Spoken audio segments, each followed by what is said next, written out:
El Señor les bendiga, hermanos. Si abren sus escrituras al capítulo 28 del libro de Génesis, vamos a leer tres versículos que son parte de una historia muy conocida por todos nosotros. Génesis 28, del verso 16 hasta el 18. El Dios de la bendición es el título de nuestro mensaje de hoy. El Dios de la bendición. Génesis 28, desde el verso 16 al 18 dice: y despertó Jacob de su sueño y dijo: ciertamente Jehová está en este lugar y yo no lo sabía. Y tuvo miedo y dijo: cuán terrible es este lugar. No es otra cosa que casa de Dios y puerta del cielo.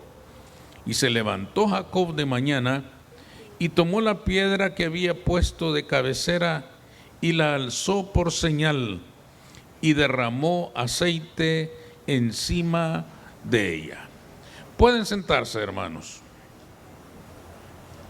Jacob es uno de los personajes más interesantes que encontramos en la Escritura.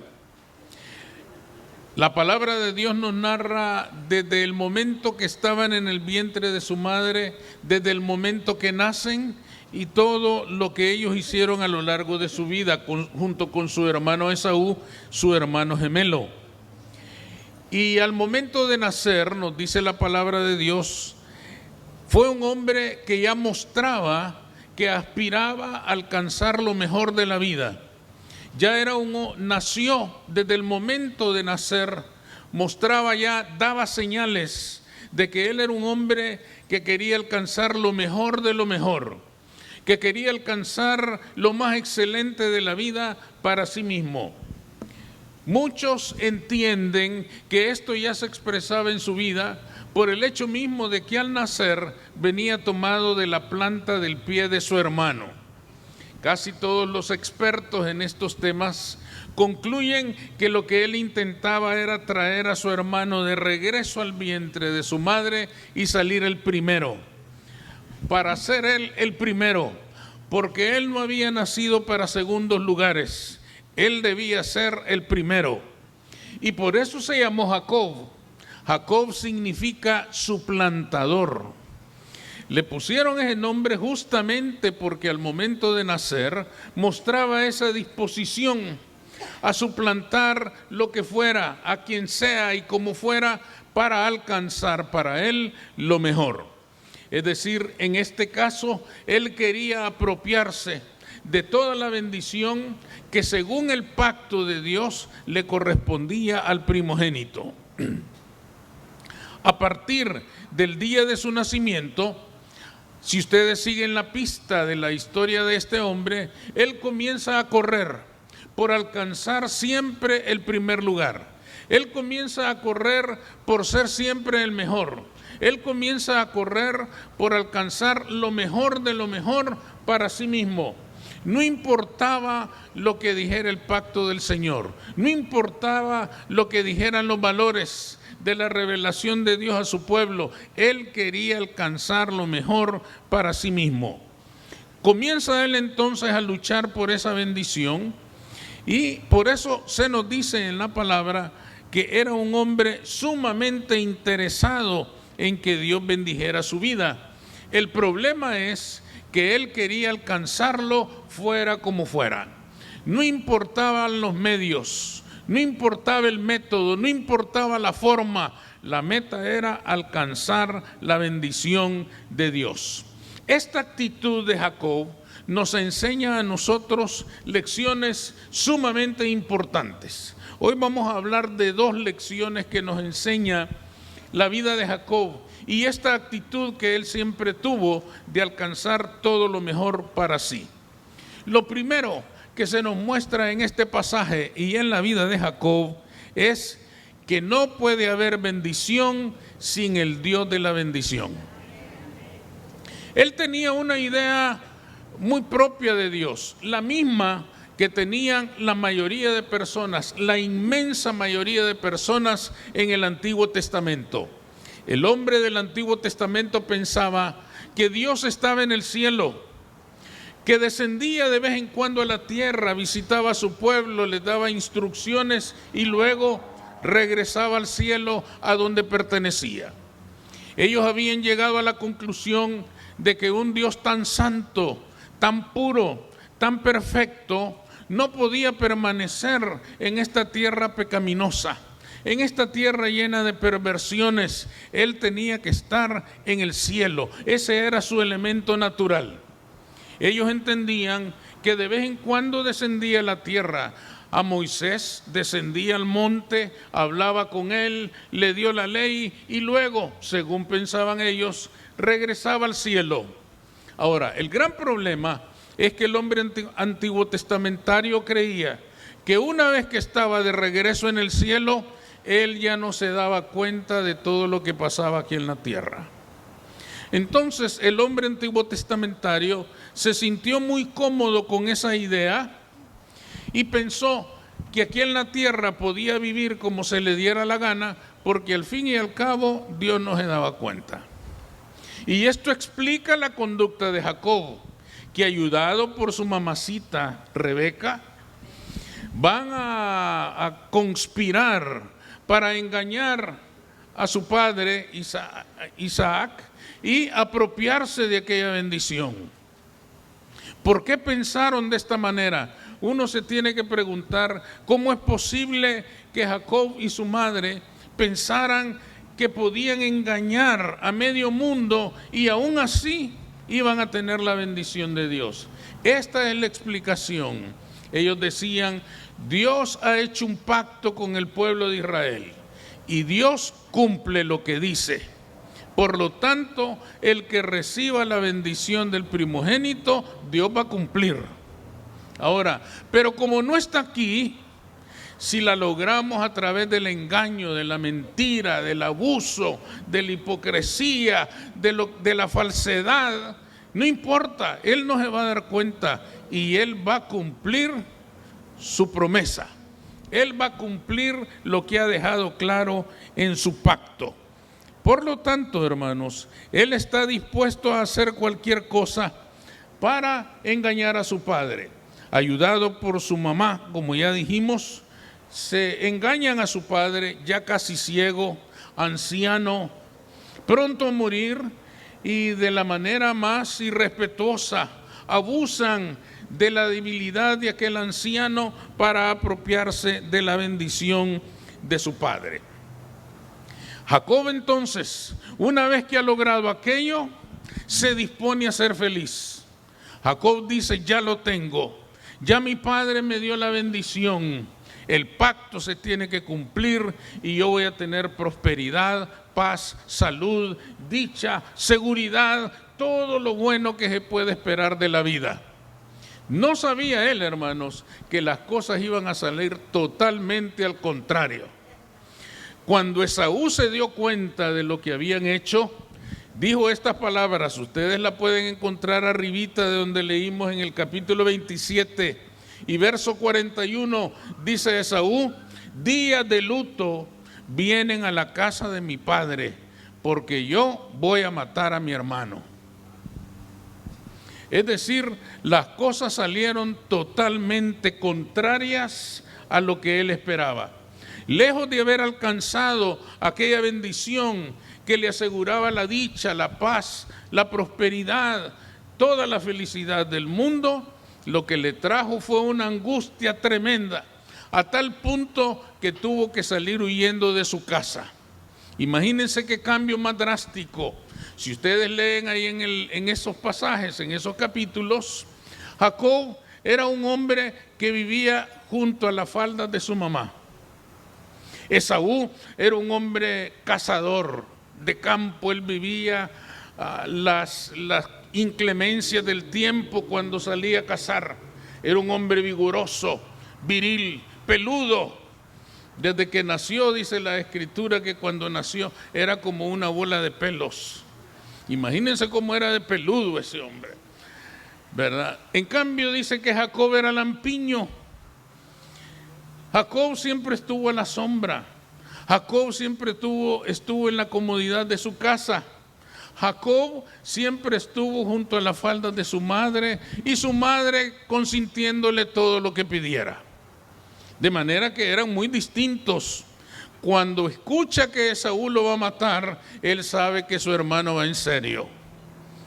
¿Y qué hace? Sale huyendo y tiene que dejar la comodidad de su casa, los cuidados de su mamá y toda la comodidad con las que seguramente vivía, y tiene que salir huyendo de su hermano enfurecido que está dispuesto a matarlo. Dice entonces la Escritura que llegó a un paraje.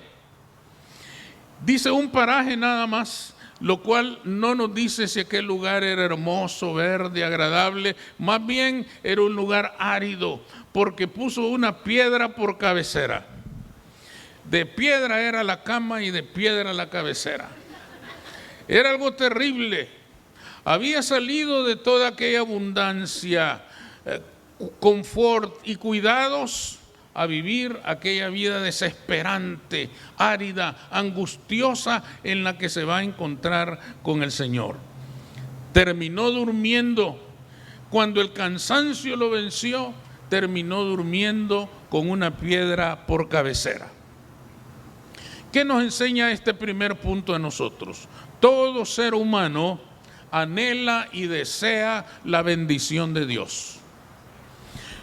Como ya hemos dicho en otras ocasiones, hoy estamos en Semana Santa y multitudes participan de sacrificios, de penitencias, caminan de rodillas, se azotan, algunos hasta se crucifican literalmente. ¿Y qué están buscando esas multitudes? La bendición de Dios.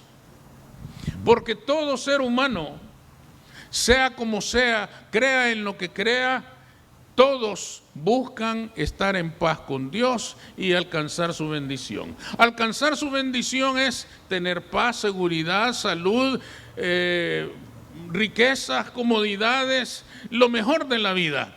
Quiere decir, hermanos, que en ese sentido todo ser humano es como Jacob. Todos buscamos la dicha y la seguridad. Eso no es malo. No es malo desear la bendición de Dios.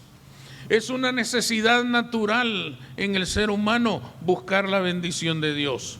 Lo malo que nos enseña Jacob es creer que podemos alcanzarla por métodos que van en contra de la naturaleza de ese Dios. Lo malo es creer que nosotros podemos alcanzar la bendición con nuestras propias manos, que nosotros la vamos a construir, que nosotros la vamos a lograr, que nosotros la vamos a tomar con las manos. La bendición de Dios no la vamos a hacer nosotros. La bendición de Dios la va a hacer el Señor en nuestras vidas cuando le busquemos de la manera correcta, cuando nos acerquemos a Él de la manera adecuada. A veces llegamos a creer incluso que podemos alcanzar la bendición de Dios a través de engaños, de mentiras y de tantas cosas. Yo creo que hacer sacrificios en la Semana Santa y el resto del año vivir desordenadamente es un engaño.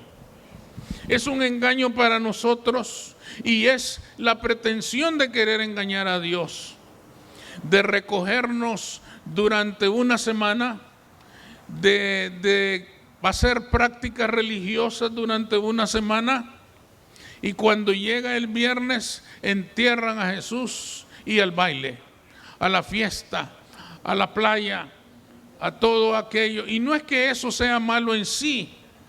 Lo malo, hermanos, es que la gente corre a celebrar y cuando el Señor resucita todos están borrachos. Es decir, hermanos, no tiene ningún sentido una práctica religiosa en esos términos. No es esa la manera de buscar la bendición de Dios. Eso es suplantar la bendición de Dios. Nos comportamos como Jacob. Creemos en Dios. Todos los que andan celebrando la Semana Santa religiosamente creen en Dios. Creen que Dios los puede bendecir, creen en la bendición de Dios y la anhelan, la desean, la quieren para sus vidas y para las vidas de las personas que aman. Sin embargo, nosotros creemos en el poder de Dios para bendecir igual que Jacob, pero a diferencia de Jacob, deberíamos saber que Dios no está en el cielo, Él permanece en medio de nosotros, Él camina en medio de nosotros, Él conoce todo lo que pasa en nuestras vidas. No es un Dios lejano, no es un Dios distante, no es un Dios escondido en los cielos, es un Dios que vive y reina también aquí en la tierra para guiarnos en nuestro caminar en este mundo. Esto quiere decir, hermanos, que muchas veces queremos alcanzar la bendición de Dios, pero no queremos nada con Dios. El gran problema de buscar la bendición como Jacob es que aunque Jacob creía en un Dios todopoderoso para bendecirle, creía en un Dios que era veraz para cumplir su pacto, no entendía que Dios es el que tiene la bendición, y si no se encontraba con Él, no había pacto que le trajera la bendición. Primero tenía que encontrarse con el Dios de la bendición. Parece, hermanos, que Jacob es un hombre que le dice a Dios: bendíceme con toda la bendición de tu pacto, pero tú quédate ahí en el cielo, porque aquí no queremos que te metas con nosotros. Tú envíame la bendición, pero aquí a mí déjame tranquilo, déjame seguir engañando, déjame seguir mintiendo, déjame seguir robando, pero bendíceme. Jacob no entendía, hermanos, que la bendición no podía llegar a su vida si primero no se encontraba con el Dios de la bendición.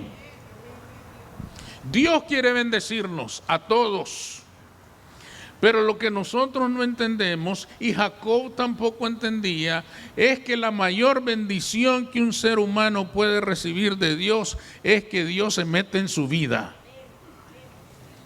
Hoy es el día de las Palmas, y cuando ustedes leen este domingo en la Escritura, la entrada triunfal, ustedes se van a sorprender al descubrir que ahí también están los fariseos. Ellos van en el desfile también, léanlo con cuidado y se van a dar cuenta que cuando la multitud cantaba Hosana, bendito el que viene en el nombre del Señor, los fariseos le dijeron al Señor, dice literalmente, hermanos, y de entre la multitud, los fariseos le dijeron a Jesús: reprende a tus discípulos. ¿Y por qué quería que reprendieran a los discípulos? Porque iban camino al templo y ellos iban cantando, celebrando, y esa no era la manera de entrar en el templo. En el templo había que entrar agachados, suplantando la santidad verdadera, sin libertad para reírse, para alegrarse. Había que entrar con una actitud grave, inclinando la cabeza, con una forma externa, aunque en el corazón no hubiera nada. Los fariseos le dicen a Jesús: reprende a tus discípulos. Ellos también iban ahí porque todos quieren la bendición de Dios, hasta los fariseos. Pero ¿cuál es el problema? Ellos, al igual que Jacob, querían la bendición de Dios, pero no querían que Dios se metiera con ellos. Bendícenos, pero no te metas con el templo, porque el templo es sagrado. No vengas a hacer estos desórdenes aquí. Bendícenos, pero no te metas en mi vida. Hermanos, si alguien quiere conocer a Dios y espera que no se meta en su vida, está perdiendo el tiempo.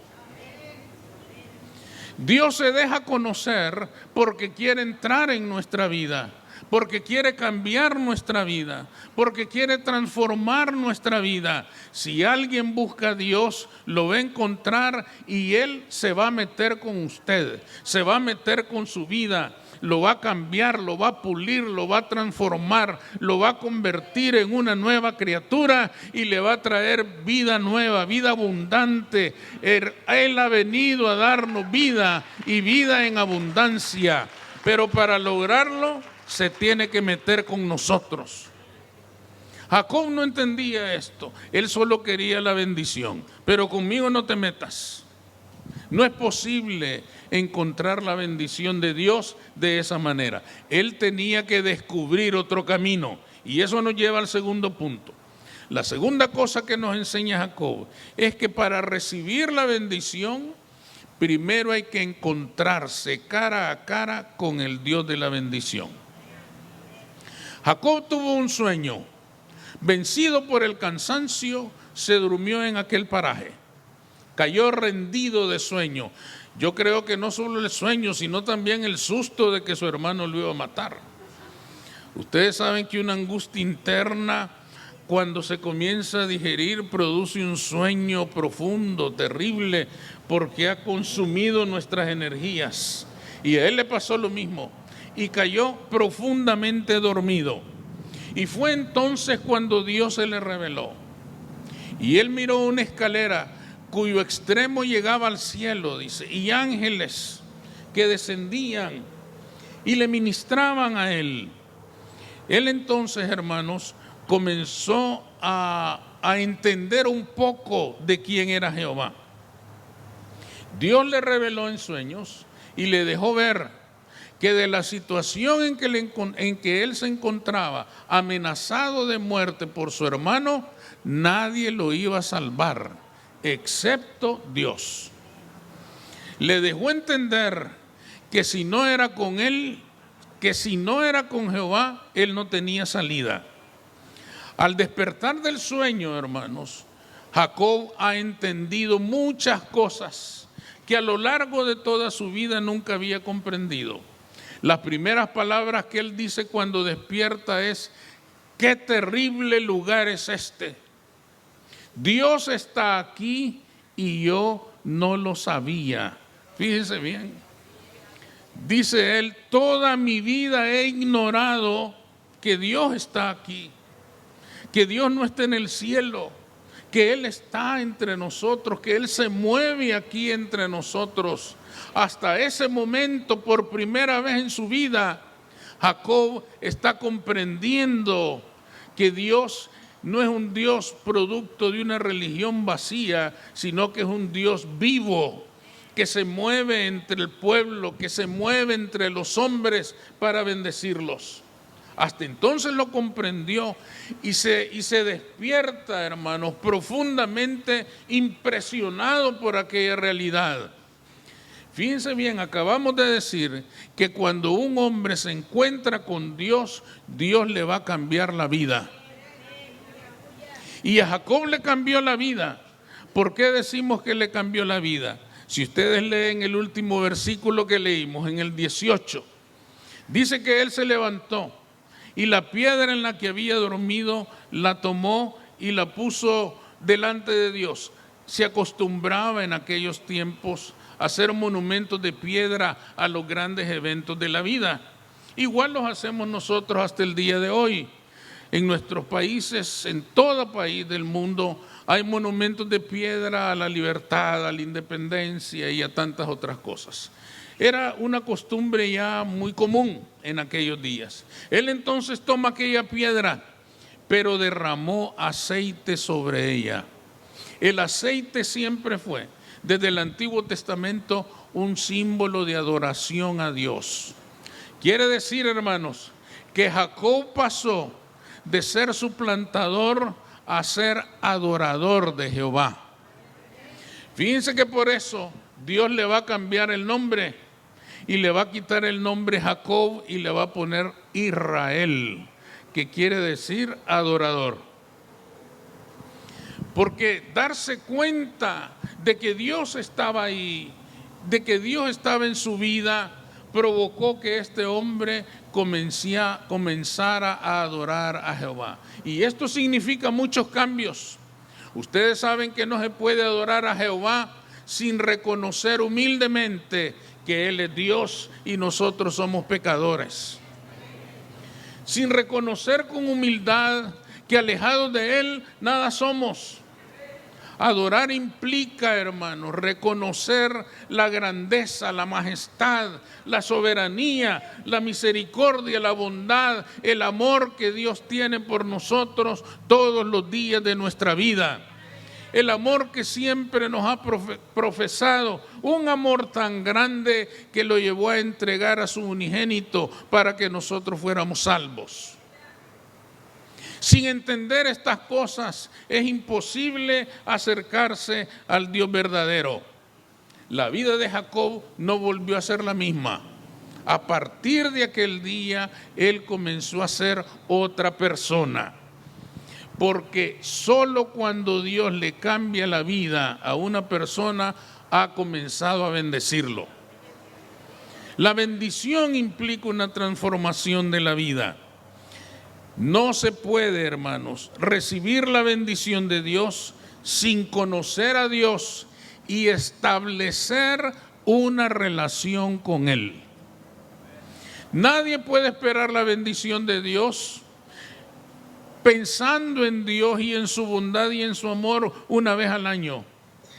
Nadie va a poder alcanzar la bendición de Dios no comiendo carne los viernes de la Cuaresma. Para conocer la bendición de Dios hay que permanecer en comunión con Él. Hay que buscarlo continuamente, hay que buscarlo permanentemente y entonces vamos a descubrir quién es Él. Vamos a descubrir que Él es un Dios grande y maravilloso. Jacob se levantó, hermanos, y lo primero que hizo fue adorar a Jehová. Es decir, se levantó como un adorador. Para un hombre que estaba huyendo, hermanos, y que necesitaba todos los recursos que había podido sacar de su casa en la huida, presentar un poco de aceite era costoso. Era un recurso importante para su sostenimiento y sin embargo lo estaba derramando delante de Jehová. ¿Qué quería decir esto? Para Jacob, a partir de aquel momento, Dios fue más importante que cualquier otra cosa. Dios fue el Dios que merecía toda la adoración, toda la honra, toda la alabanza, merecía todo lo que Él era, porque le había mostrado que era un Dios grande y poderoso y que le amaba por sobre todas las cosas.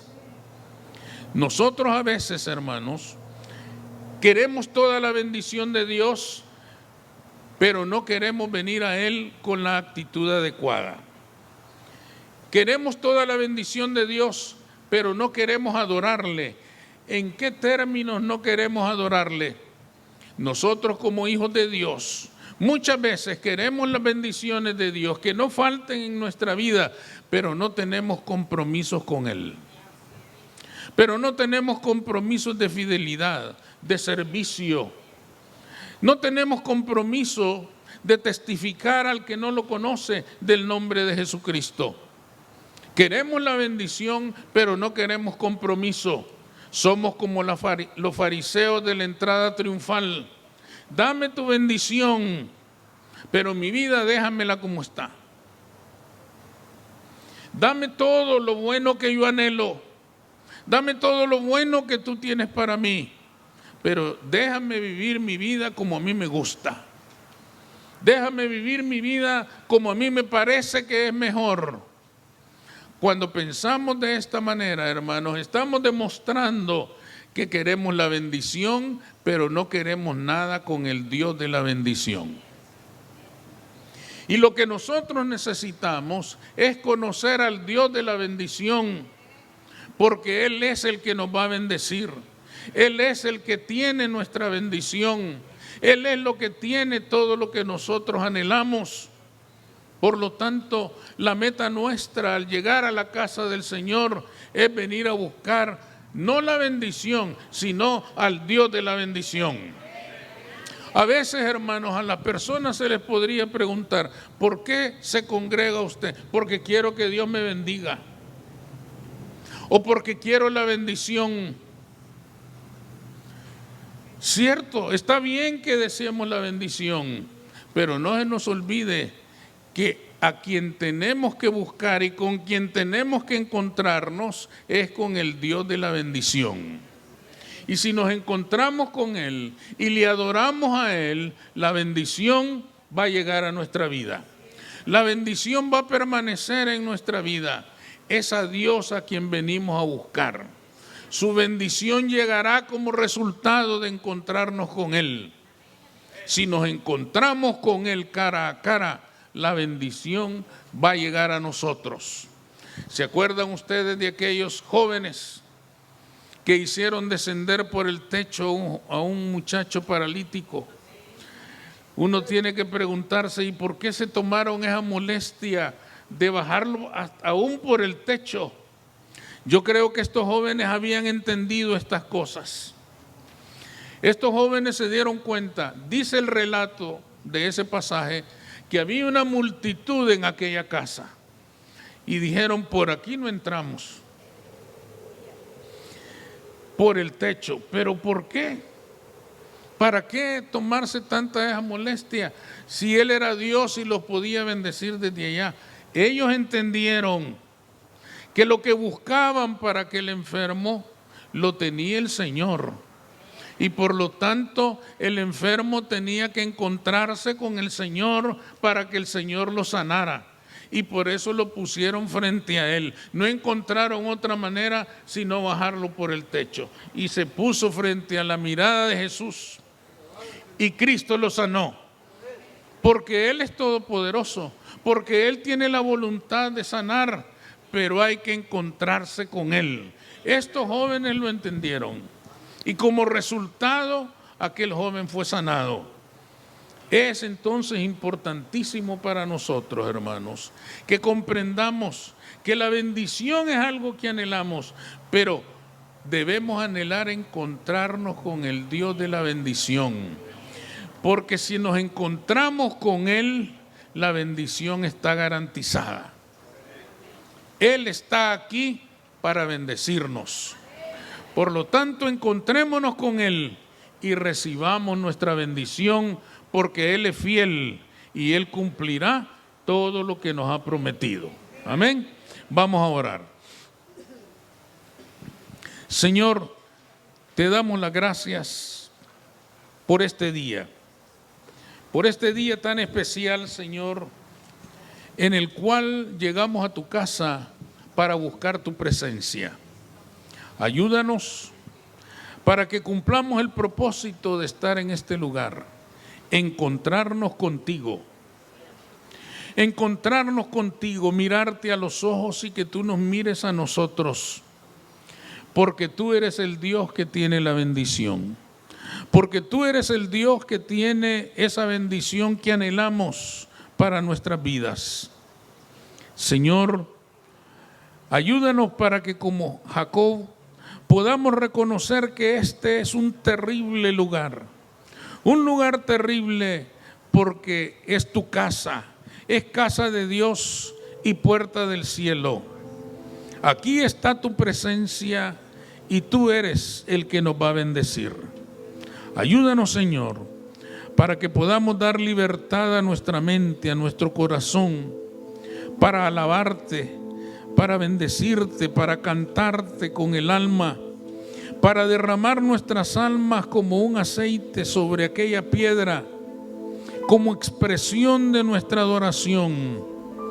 Porque cuando te adoramos, tu presencia se hace patente en este lugar.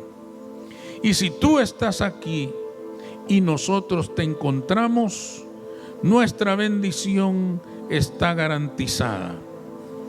Que tus bendiciones, Señor, nos alcancen a todos en esta hora y que nuestras vidas gocen de tu cuidado y de tu bendición. En tu nombre, Cristo Jesús. Amén.